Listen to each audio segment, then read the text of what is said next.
We're really fortunate today that we have 4 ears that are really careful in their listening. Here's 2 of the ears. Brian was on board when we first got this idea. It's actually the combination of these 2 gentlemen that were that spark, the moment when you said you had the history in hand and you had the city support, and those 2 elements were sufficient to drive forward an idea of a conference. So I want to thank the both of you for being there from the beginning. And we've expanded that with another set of ears. Well, maybe I'll let you introduce Tony. Yeah. Would you? Yes, I really brought Tony, who is a partner in creating justice with me in Spokane. Tony runs the Native Project, and she has a lot of formal authority now that does amazing work. I'm gonna let her talk in a minute, but she spent decades in Spokane speaking truth to power. That's really what we have in common. I think it took, for both of us, for different reasons, a long time before anybody listened to us. And what I appreciate most about Tony is that she didn't mind too, well, I shouldn't say she didn't mind, because she did mind, but it didn't stop her that people did not listen to her speak truth to power. And she tenaciously has spoken truth to power on behalf of people who have been forgotten in our community. She'll say more about it, but what I learned from Tony is that Spokane is the 8th largest concentration of urban Native American peoples in this country. There are literally tens of thousands of people who are Native American heritage, who live right here among us, and we don't even know it. And she leads the efforts to empower them and to provide services and do that. And so I asked her to join me today because we're really gonna depend on you to help us out here, because we will talk a little bit, but mostly what we wanna hear is feedback from you of what we should do as a community to move forward. And so it's not gonna work if you're passive on this. And so in a minute, I'm gonna set the stage a little bit. And while I'm doing that, I'm really gonna ask you, if you're sitting way back, to move up, because we're gonna take some of your best ideas about what we should be doing and write them down and talk about them, and then really go through each of you and find out the top thing to do. What I've asked Tony to do is be the person that will help us speak even more truth and get right down to it. So sometimes people are a little tame in what they ask their government to do. And Tony's gonna make sure that we are not tame today. So yeah, if you could come forward in a moment, and I'm gonna just take 2 minutes and put up some flip charts so that we can access them. All right, Tony, I'm just gonna turn it over to you for a moment just to talk a little bit about, if we have a moment to convince local government to do something different, what are some of your thoughts on that? So that was my first question. Where is this information going to go to when we're done here today? So great question. So we're going to take photos of this, and it's going to City Hall. And we heard from Kara Odegaard, who's my partner in sustainability in the city. And she has a group of about 50 people in 9 subgroups, and they're working on an implementation plan. And her plan, I say her plan, it was her plan that she midwifed, I would say, of all the input of people over the last 2.5 years, is to both create sustainability and resiliency and equity. And equity is really the core of it, which you'll appreciate a little bit, I think. Yes. So this is not a spot I ever imagined myself standing in my lifetime. So let me take it in for a minute. But thank you for the invitation to be your partner. I do see myself as partner for justice in this community. My name is Tony Lodge, and I'm a member of the Turtle Mountain Chippewa tribe of North Dakota. And I've lived here for 40 years. As Brian said, Spokane is the 8th largest urban Indian community in the United States. We have people living in Spokane County from over 300 different tribes across the United States.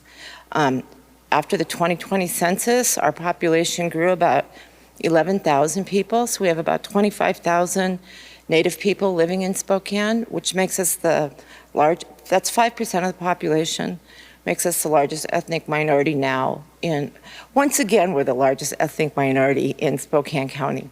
A couple things about that. One, that at the Native Project, which is a clinic, a dental pharmacy, substance use, mental health, children's programs. Yesterday we had our Indian Youth Leadership Camp.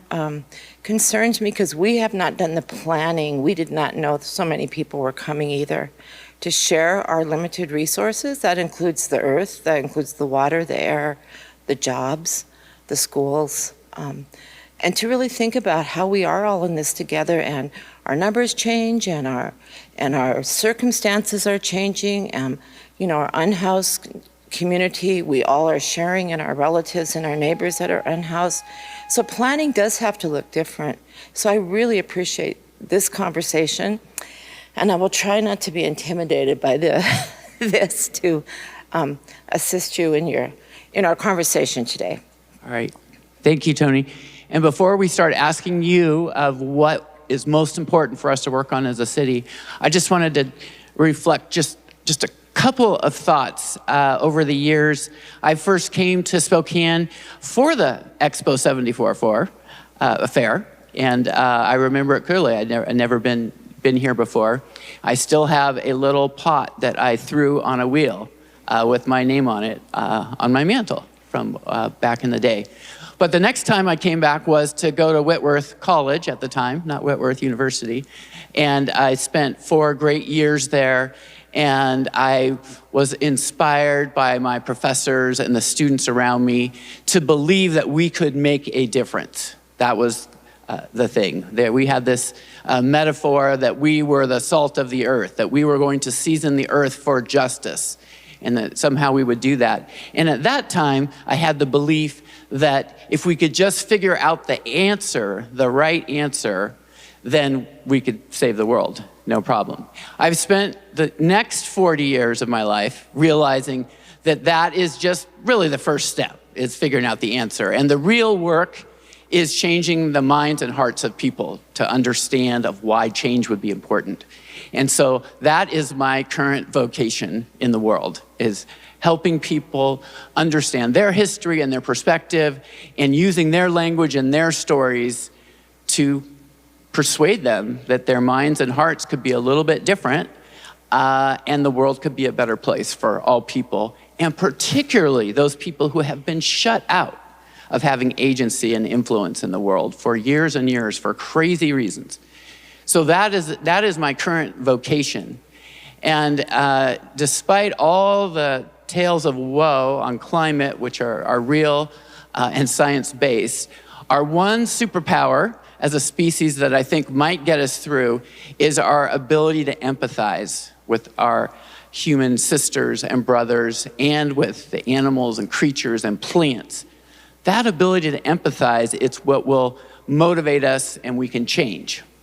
And the thing that I've noticed when I first came back to Spokane in the early 2000s, I was hanging out at the community building running a nonprofit legal firm. But as you know, the community building's got like 60 nonprofits in there. And what was disturbing to me is that we spent a lot of our time arguing about what was the most important thing to do. And it was really counterproductive. Because everyone, organization, they wanted to prove to everyone else that their cause was the best. And if everyone would just adopt their cause, it would all work. And of course, nothing was working because everyone was arguing about it. So I have a new metaphor that came to me, that when life was breathed into us as human beings, we each had a little bit of a soft spot for something. And it might be a Chinook salmon, and it might be a ponderosa pine, it might be an abused child, it might be a lost pet, it might be the Palouse grasslands, but we all have a little soft spot where we have extra empathy. And our work in the world is to understand what that is and share it, but out of a richness and a diversity so that we can come together and get the work done. So that's really what I want to focus on in the next moments that we have together, is I want to hear from you of your life history, your perspective, the last 2 days, the last book, the last podcast, and find out if we could do one thing in this city in the next few years, what would it be? And so that's what we're going to ask you to do. And I think I'm going to have Kara is going to come help me do some mic running on that. And Tony, what I've asked Tony to do is she'll hear what you say. So tell us your name and tell us what it is. Don't explain too much, just tell us what it is. But Tony's job is to embolden you to ask for a little more, or to perhaps give some commentary based on her experience or something to make it a little sharper, more pointed for me when I write it down for you. So let's do that. So I'm going to turn it over to Kara. Please participate. When we get done with it, we'll talk a little bit, and then we're going to go around and have everybody vote on their top one, okay? But right now, we just want to seed what the possibilities that we could be thinking about. Do I get to have something up there? Yes. Just kidding. Okay. So what's the question that you're The asking? question is, what would be the most important thing that the city of Spokane could do over the next 3 years? Do you want to go first, Al, or you want me? Breen, is that for government? Is that individuals? Is that for organizations? We as a community. Okay. And whoever leads it, Start. we'll talk about that. Okay. Raise your hand if you want to start. Okay. And I'm going to go in order. So I would suggest focusing on decoupling environmental ethics from partisan politics. And you got to give me a right.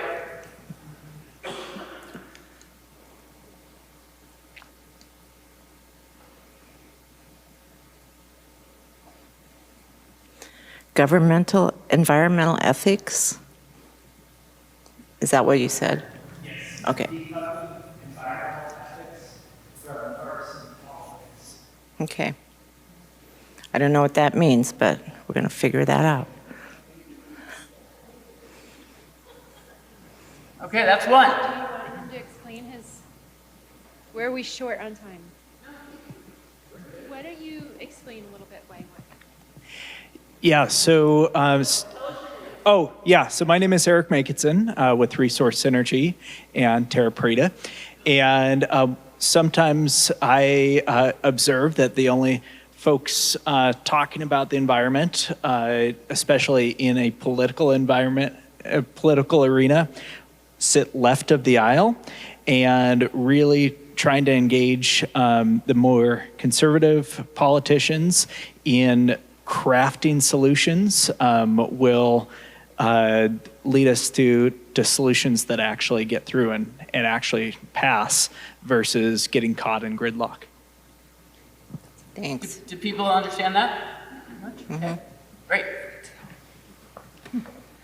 Someone will have to take my picture. No one's going to believe this. Just kidding. What I would like to see is better accessibility for parks and other facilities within the city. That goes from parking so that people can, particularly people with physical limitations, can actually access the parks and enjoy them, to better signage for visually impaired people, things for hearing impaired people, things for people who just aren't part of the mainstream. Let's make everybody welcome in the outdoors in Spokane. And remind us of your name again? Oh, Suzanne Harris, thank you. So would you say that access for all abilities is a good succinct way to say that? I think so, yes. So did you catch that, Breen? I heard safe, too. I work in West Central. Okay. My name's Deborah, and I am a numbers person. And I think to change the hearts and minds of people and get everybody on board, how we measure And how we count is very important. And it would be nice to have some sort of sustainability index that people could follow in the newspaper. For example, how many, we all know in transportation, how many electric buses does the city now have? But what other kinds of measures that we have that can show the population that we are indeed making progress toward being sustainable? One of the statistics I really hate is like new housing starts. New housing starts typically are on what we call green land, undeveloped land and property. I'd love to see the United States or Spokane develop a Brown index. How much of decayed property is being renewed? Because I'd like to see Spokane County to be a little bit smaller and greener and have better urban development plans and laws that, help recreate and sustain the city. And with the rules that we have now, we just have this urban sprawl and the center decays. And if we counted brown development, maybe developers and everybody would be swinging around the maypole about our success as opposed to housing starts. So would say creating a sustainability dashboard that actually uses sustainability metrics. So I heard two things. One, you want a dashboard, but you want to make sure that the metrics we're actually measuring are regenerative metrics. Not wonky.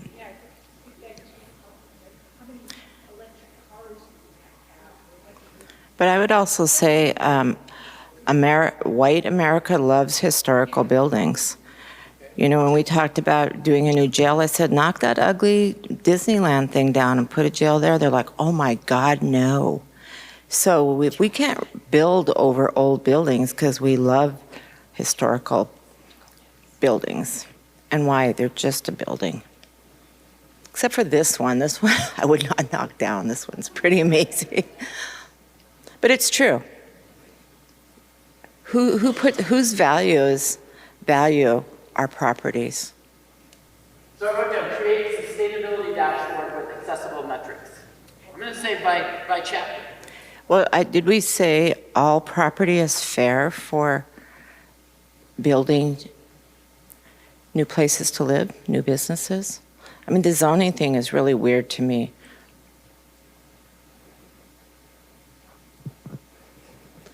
I think she had two different things, so the dashboard and metrics, but then you talked about sprawl and now zoning. So I don't know if you just want metrics for those, which would be included in what Brian wrote. So what I'm trying to get to that is different than you phrased it, but in the sustainability plan, there are chapters and specifics on exactly what you were talking about, but there's, I don't know, how many chapters? 8 chapters? 7 chapters. So those are covered, but the dashboard would be for each of those things. All right. That made me think of something that is really close to my heart. I grew up in Los Angeles, and I don't want Los Angeles to happen here. Whatever we can do, and the sprawl in particular. I watched it go from 100 miles, you had to go 100 miles to get out of town, to you can't get out of town. And that terrifies me when I think of that happening here. So maybe, Kara, you can help us. Let's try to figure out how to phrase that in a positive. I'd say promote policies that limit sprawl.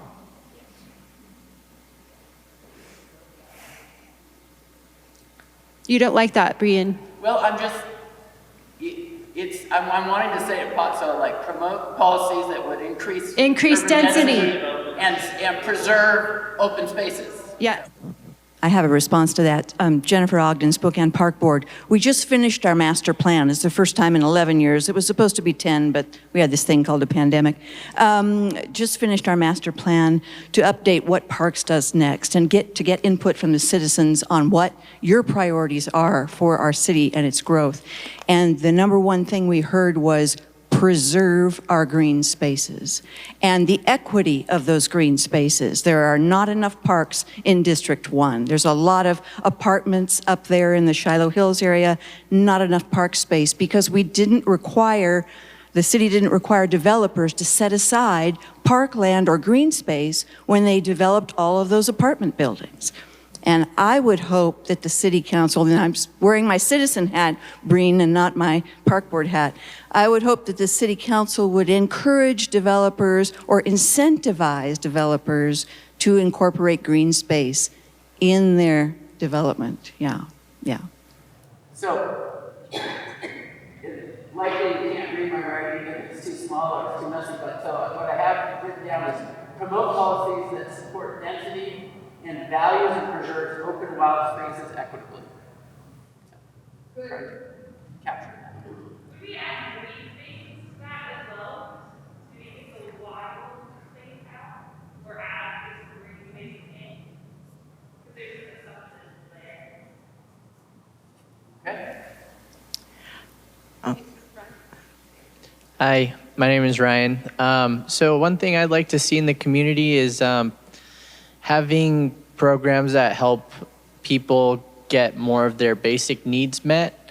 As the cost of living is increasing, there's always people that are on that line, and as that line moves up, they fall into poverty, and it's hard to build wealth, it's hard to be involved with the community.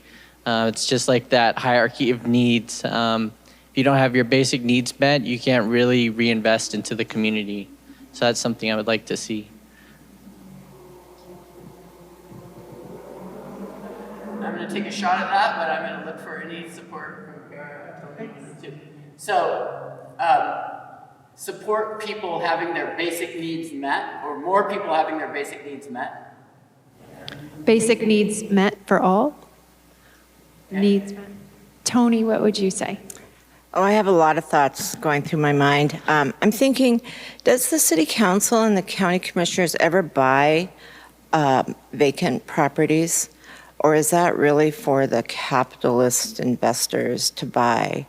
Do you in our budget, do we have a commitment to buy back green spaces for planning purposes? Or do you do it when you have opportunity? I would say, so the first thing that comes to mind is that in the past, we have been kind of limited by the status quo of that and the understanding that we limited, except for parks. I think we have some commitment to that. But one of the laws that changed is it used to be that if we had land, we could not donate it or give it away for a good cause, because that was gifting public resources. And we now have permission from the state legislature that if we want to support affordable housing, we can give our land away from them. So we do that, and we just got a bill passed by the legislature that the Department of Transportation has all that land near the freeway that they don't necessarily need, can now give that or lease that for affordable housing. So it's a mindset that's been changing, that we could actually buy land and then give it away to the public good. So that is a new concept, but in general, I don't think we do that very often. So that would be my editorial comment, that we plan to begin to purchase the available green space as a city and a county before private investors buy it.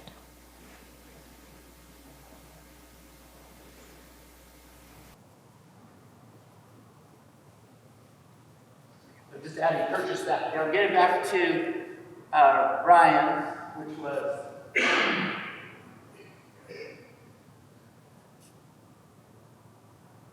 Meet basic needs. meet basic needs of all people. I vote yes. But also, you know, again, I'm across from the Cannon Park in West Central. It's a beautiful park. But at night, it's where unhoused citizens in West Central sleep, cook. We can't go there for our basic needs because other people are using it for an alternative reason. So we need to make sure that all of our neighbors have their basic needs met. So our kids can go to the park, the pool, and be safe. Yeah, there is that phrase from Paul Wellstone, former senator of Minnesota. We all do better when we all do better. So it's really the point is that when people have housing and don't have to use the park for their housing, that we can actually use the park for a park. The kids can, yeah. Okay. Yes. Tell us your name. Hi, David Gortner. And 2050 is the goal, is that right, for zero carbon? Yes. Yes. Statewide. So to get there need to be some demonstration sites. And I'm thinking particularly in Arlington, Virginia, there's a school, one of the public schools that was redeveloped to be zero carbon footprint with geothermal and other and solar and other resources. So having, I would say a goal for the next 3 years would be one public, one private, and one neighborhood community demonstration site of zero carbon. Yeah. Do you think we have 30 years? We have. Okay, I thought you said by 2050. Do we have 30 years to see if we can do this? If we keep moving in the right direction, it's going to help. It's going to be a progressive improvement. The question is, what do you think is most important for the government to do or your local leaders to do? And we're asking you to say your thing, your suggestion in a positive way and as succinctly as possible. It's okay to kind of give context, but say your thing in a way that's succinct so that Brian doesn't have to guess. Sorry, just one other example was in Indianapolis. The airport is, at least in part, powered now by solar fields. So, Heather Van Deventer. Restore weekly recycling. And if we need to build recycling that is locally based, I would think that there would be, for instance, lots of opportunity to recycle paper products here, since we have so much wood products and making of paper, but to encourage local recycling facilities and processing plants, but restore weekly recycling. It is not the moonshot, but as an ordinary citizen and as someone at a place that is really super tied to paper here at the cathedral and produces a lot of it, which we're continuing to work on that. Weekly recycling, please restore. Which is a city contracts thing, but nonetheless, I have confidence. I have a follow-up question, if I may. Would you be willing to pay for weekly recycling? Because part of the reason we switched was because of costs. We were losing a lot of money. I think we already do pay. No? I mean, we pay one way or another, don't we? So yes. I mean, I think it's a value.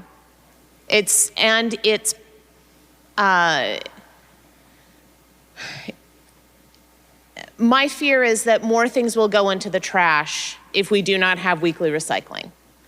And so if we need to pay more, similar to how we pay for our water, recycling and trash are utilities as well. And I recognize that there is an economy as a part of that. Okay, that's helpful. Thank you. Constance Holland. This is very hard to limit it to one, but we're going to try and do that. Since you brought up recycling, one of the things that I think we really need is to do recycling education and provide recyclable containing bags for those in apartment complexes. I live in one, and what I notice is we have 8 recycling bins. Gets filled, but it gets filled with everything that prevents it from actually being recycled, because there's all kinds of plastics in there that will actually make that load unusable. And nobody knows that. I understand that at one point there were bags given out to people in apartment complexes for recycling, so that people would be encouraged to do that, as opposed to putting them in traditional plastic bags, which can't go into recycling. So would like to see better education on how we can all be part of reducing our waste. Is that positive? And I also think if you're buying milk, why are they selling it in a plastic jug and the same in a paper jug? I mean, we eliminated plastic bags. Why don't we eliminate plastic packaging when there is a reasonable alternative for paper? I'm supposed to be adding color commentary, so these are not suggestions. These are just my commentary while Breen's writing. No, it does irritate me, though. Hi, my name is Angela, and I haven't heard anybody. I'm just going to catch up just for a second. So one, I wanted to go back, restore weekly collection and recycling and establishment of local processing. And then number 8, better recycling education and better strategies for apartments, including bonus, eliminate plastic jugs. So, anybody have yes, come on. Well, I haven't heard anybody talk about traffic and transportation in this city, and we talk about wanting to get people on their bicycles and walking, but the sidewalks in the city kind of suck. And there's no designated bicycling areas. And we have a lot of traffic problems. And of course, as people are moving in, they're coming from different parts of the country where people just drive everywhere and they drive crazy. And so I've noticed an uptick in traffic and speeding. And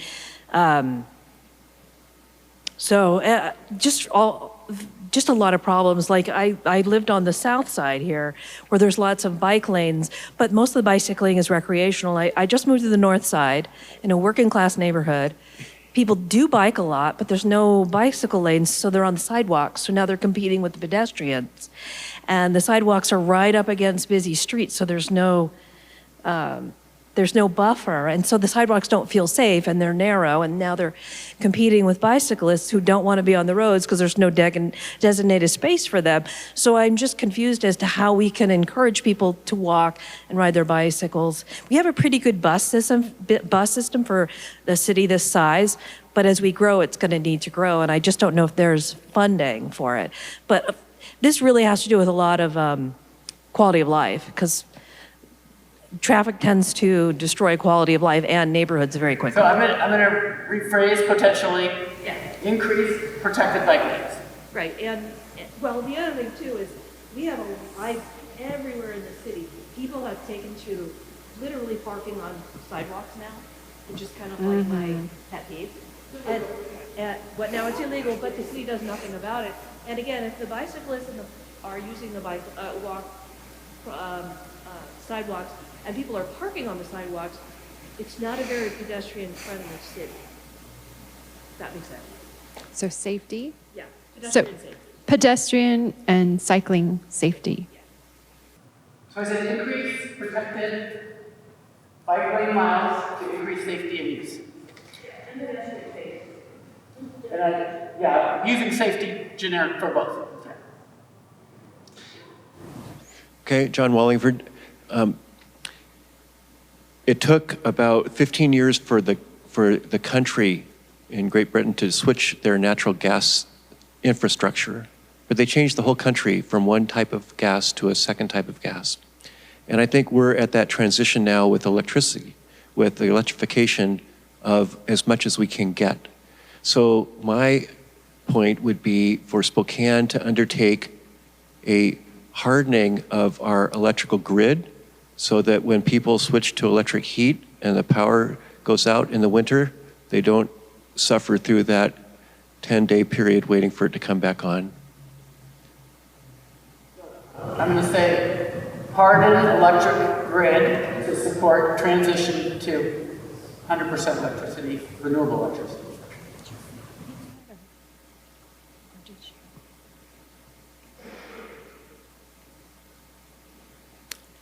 You know, in North Dakota, where I'm from, Do you know what we heat our homes with? Propane. And so there's so many options, and it's not very healthy. Somebody's house always blows up at least once in the winter. But yeah, maybe we haven't even figured out what the best alternative is for heating our homes and planets. We don't talk about it much, but we sure want to raise the prices. I changed just like from what I said before. I said carbon electrical grid to support transition away from fossil energy. Okay, Brian, we have Walt Johnson has sent a request through the virtual platform. He said city and county should encourage development of walkable shopping for all citizens, as well as density to encourage individual character with green spaces, both private and public. And I'm wondering if that sounds like our 15-minute or 10-minute city goal or neighborhoods. So my amendment is, again, to try to put something the government would do, which would be update our land use policies to support 15-minute walkable neighborhoods. Mm-hmm. Yeah. I think the shopping comment is really relevant because the recycling bins in my neighborhood are stuffed full of Amazon cardboard boxes. People are not out shopping in a certain demographic anymore. Hi, my name is Polly-Ann Burge. I'm actually going to stand up here because I hate to think that people are behind me. Polly-Ann Burge, I am born and bred in Spokane, Washington here. I went away when I was about 21, just came back. So for 27 years, I was in Portland, Oregon. Just got a spot in Corbin Park. And one is I'm just so impressed and so stoked that I'm amongst so many smart, cool people that have such great ideas and are also hopeful. I know that a lot of people are so negative about what's happening with the environment. And I think one thing that we could actually do, Brian, and is so important, is a collection of all these ideas. They need to be talked about. And I called Kara before I knew that we went to high school together a little while ago and said, hey, Kara, I love that you did a sustainable action plan, but when I asked my family and members who I think are smart folks in the community, they didn't know what happened. They had no idea. All of us know what happened. All of us are excited about it. But the people, I think, that need to hear it maybe aren't getting this messaging. So I think the tool actually was the 2 prior sessions. It's combining people's nostalgia and Jim's great work with Expo 74 to the sustainable action plan. Because very few people are gonna pick up that action plan, that 80-page document, and really pore over it. But they might go to a suite of environmental, entertaining kind of a suite of ideas.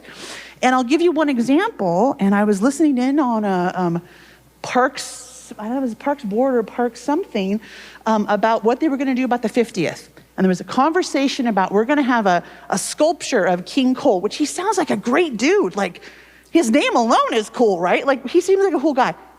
And somebody with a little bit of insight said, we're talking about spending potentially tens of thousands of dollars on this bronze sculpture. He's a cool guy. But what relevancy does it have to people walking by it or strolling by or rolling by it? Not much unless you know who the hell King Cole was. So I think it's, hey, what about something like a mural where we invite community members to have Miller Paint donate something and do a mural or something?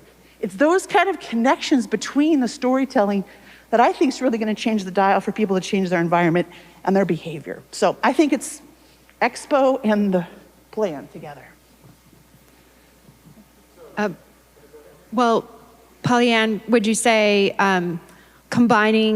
we heard combining nostalgia with the work, but maybe do you want to make it even broader and say multiple forms of communications?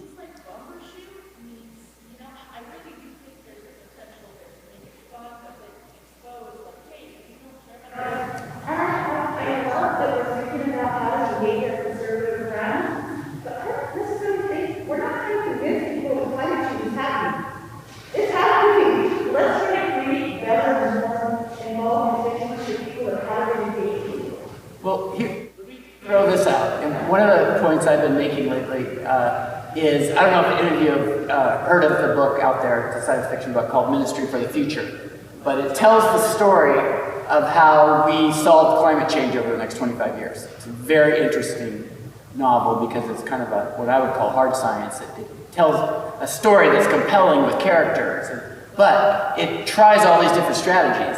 And the beauty, if you get through the first chapter where 26 million people die in a heat wave in India, and it slays you to get through the first chapter. But by the last chapter, we solved climate. We did. And you're like, oh yeah, we solved it. Fast forward 25 years, we solved it. But kind of using that is to create a Spokane story of solving climate in Spokane. So create a Spokane story of it. So it's not just a science or a prescriptive or a moral or value of it. No, it's the Spokane story. So I'm just going to write that down to create the Spokane story. So and should we do a time check? Okay. I just want to make sure it's 5:45. Do we only have till 6, or what's the story? I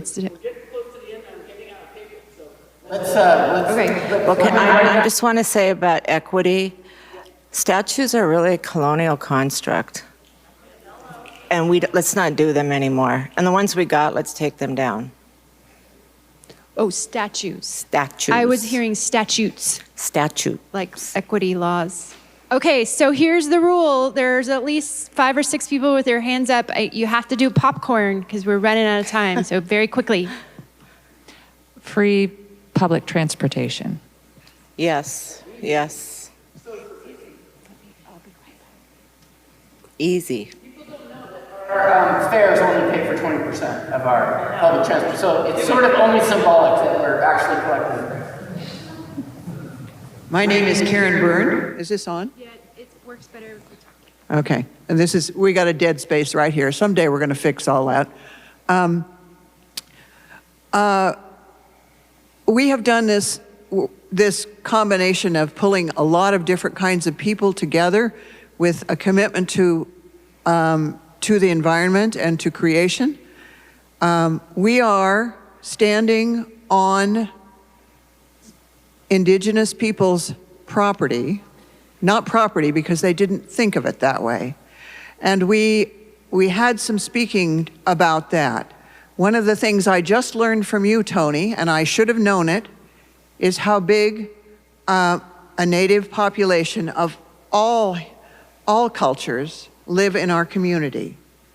We need to be back in touch with the land and not just tell the Glover story, which is very interesting, but tell the Spokane story and tell the necessity of being hopeful and respectful of this environment in our community. If we value the river, then we acknowledge how it was preserved and cared for and how we need to keep going. We need to get in, I guess what I'm trying to say is we need dialogue with all peoples who have the connection to this community, and that means our Indigenous population. And I'm probably using all the wrong terms. Everybody, some are tribes and some are not, and some live in Canada and some don't. And so, we need to become more sensitive to our connections and our gratefulness for what came before us. I like that. So I just added into the story with our Indigenous communities. We'll get to you, I promise. And I would say add a consultation, because I've not had a conversation with anyone in this room about it. Climate change. Let us sit down as people who need to hear. Uh-oh. Retta, and I would say increase solidarity with the Spokane tribe and the other local tribes. So kind of piggybacking off of that. I just want to say I'm the grandmother of 10, 2 Spokanes, 3 Coeur d'Alenes, 4 Gros Ventres, the rest Chippewas. And the traditional land in Spokane, where Gonzaga sits, is where the Coeur d'Alenes camped. North of that was where the Kalispels camped. The Coeur d'Alenes camped across the freeway in the land they just got back. Spokane's did camp in Riverfront Park and where, but it's not just a tribe. And I wore this necklace specifically. I'm a Plains Indian. We had buffalo. This came from the Spokane River. We came all the way to the Spokane River to trade. So hundreds of tribes came to Spokane. It's not just 1 or 2 or 3 tribes. So that's what we want to undo. So I said increase solidarity with all tribes. Yes. I'll be quick here. To sort of deepen the narrative for number 4 and number 12 about Spokane's creation story, I just want to bring a piece of history sort of into this. In 1910, John Olmsted came to Spokane. At that time, we had 167 acres of park. He wanted to redo 4 massive parks, include 5 major projects, and in all it was about 30 projects in all, kind of waving it around. It ended up taking Spokane's parks from 167 to roughly 2,000.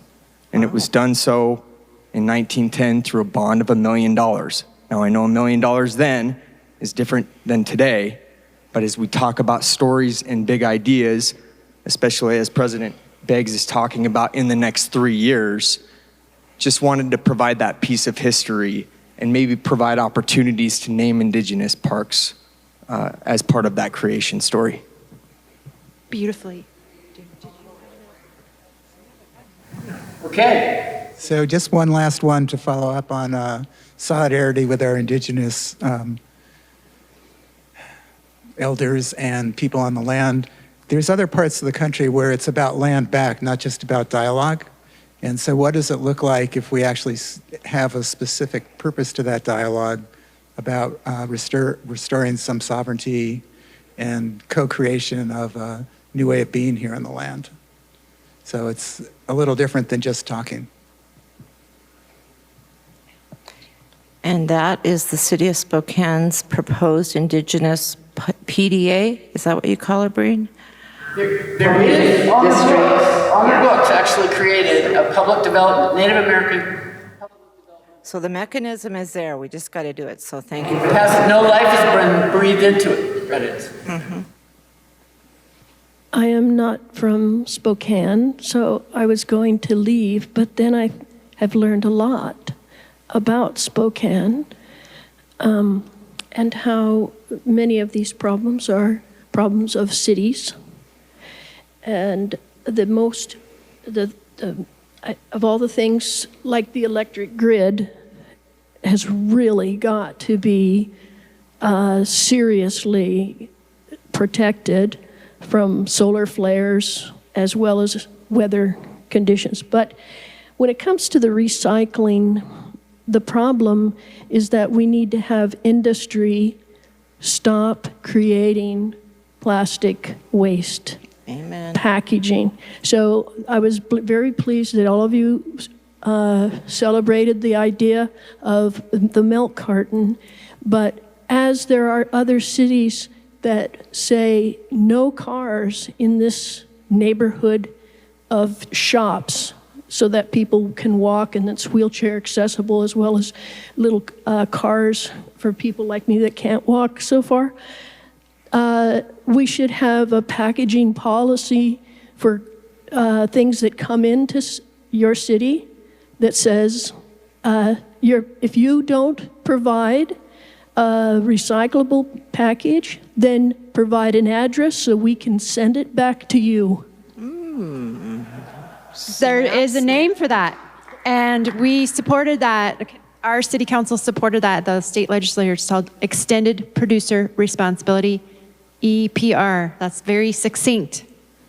All right, we got to get to the end of it, but bring it on. Tell us your name. My name is Eric, and I am really concerned about the transition to an all-electric future as tearing up a lot of green space and tearing up a lot of other people's land in other places. And so I would like to consider electrical generation in a very land efficient manner, and I would like to consider nuclear power.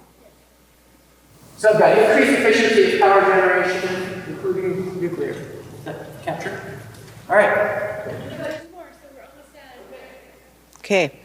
I'm George. I'm a visitor from Sandpoint. I'm evangelizing for the City Nature Challenge, which is a BioBlitz. I'd like to suggest two topics: the creation of a community-inspired Aldo Leopold land ethic, which discusses how we can live on the land without destroying the ecosystem. And in particular, I would encourage you to look at Surrey, BC's bioconservation strategy, where they identify and measure current biodiversity and habitat resources and set conservation targets for natural areas and indicator species. Can you tell me the spelling of that Latin phrase again? Oh, it was the man's name, I think. Aldo Leopold. Aldo Leopold. Did I say that right? Okay. Aldo, thank you. And Brian, you forgot to write down EPR, and I'm going to make you put that up there. No, I've got it here, but I'm going to write, I'm going to add EPR too, right? We're speaking the same language. So, eliminating plastic jokes is the EPR. So, but I wrote down EPR. Thank you, Brian. Aldo Leopold land ethic. And a biodiversity conservation strategy. All right. Yeah, so my name's Logan Callan. I work for the city, but my idea is more citizen focused. So you mentioned passion. I have a passion for hiking and walking, and half of our city and community's greenhouse gas emissions are transportation. So what I see is kind of a connection of a lot of these is my dream and vision, is that we have these protected, all accessible lanes and parks that connect our libraries and our parks and our infrastructure community-wide, so people can travel like a wildlife corridor, but for humans, right? It's too long has roads taken over. Yeah, human corridors is the pithy part. I like that. I like that. Thank you. Okay. And kid corridors, because they're not going to go the same places that adults may go either. You know, parents, families. So, Brian, I know you have an idea. What's your idea? Oh, no, you got to do it. We're all in. There's some room up above number one. Yeah, there's some room over there. I have zero, one, but I'm letting Brian go first. No, can you go first, Tony, if you have one at the top of your mind? I'll pop you. I would say that for me, you know, I am most foremost a grandmother at this age and stage of my very short shelf life, probably on this planet. So everything I do has, in my business, in my personal life, has to do about the sustainability of my future generations, the 7 generations. And I've sat in so many meetings, like Breen said, the last 50 years, growing my business from $100 to $20 million. And I just see the religion of capitalism conforms and forms and misforms our decision making. And if we can just get free of that grid, that it's always about the money, and think about it's really got to be about the children. And I don't know if you guys know John Trudell, or he's passed, my friend and personal hero. And he just always said, we are power, we are power. That's why we're still here, that's why we're not extinct, that's why genocide didn't work. Because when we put our feet on the ground, we feel the power.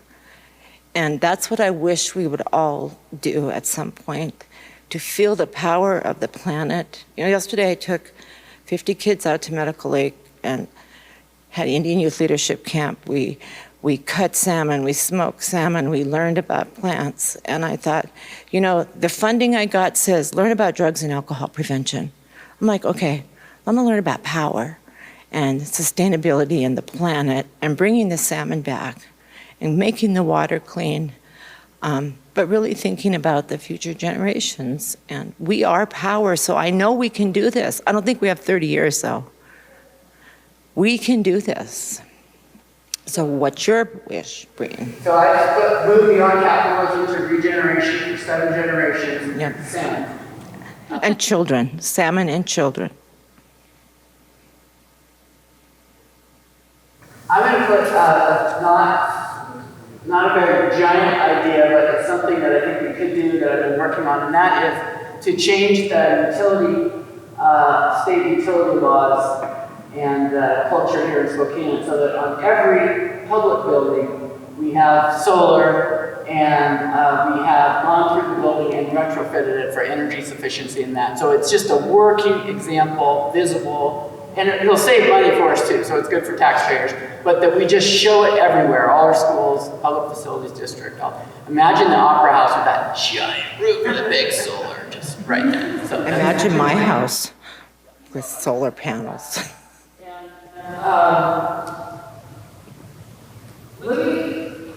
We're probably violating the rules, but schedule. But I do want to do this thing if we could do it so fast, no explanation. Yeah, we need to explain what popcorn means. No, so what I'm going to do is we're just going to go. We don't even need a microphone. We're just going to start here, and you say which number you want to add. You can add a tally to one number. Like a support. Yeah. So hopefully you can read these close.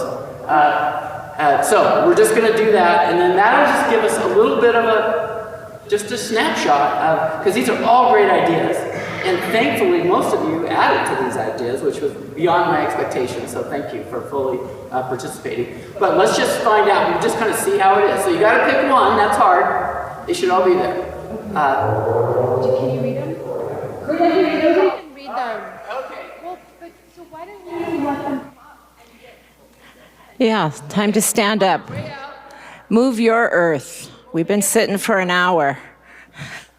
Come and mark it off. So that was just to the end, but John, you want to invite us to where we're going next? Stickies, but it's not going to happen. By the number, do it by the number. Okay, yeah. Oh.